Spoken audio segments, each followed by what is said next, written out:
بہت اچھا سوال کیا آپ نے. یہ دیکھیے یکدم سے کوئی مجرم نہیں بنتا. بالکل.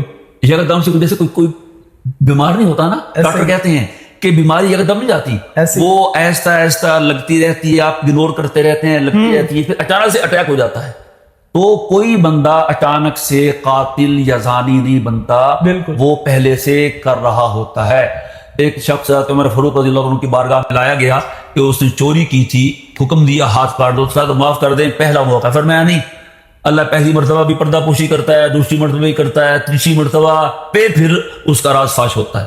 اصل میں یہ ہوتا ہے حمزہ صاحب, حافظ حمزہ علی صاحب, کہ آدمی گناہوں کی لت میں پڑ جاتا ہے اور پھر وہ چپکے چپکے گناہ کرتا ہے. یہ چپکے چپکے گناہ کرنا ہے بہت برا ہے. علماء نے لکھا ہے جو لوگ ظاہر میں اچھے رہتے ہیں اور خفیہ گناہ کرتے رہتے ہیں, خطرہ ہے کہ موت کے وقت ان کا ایمان سلب ہو جائے.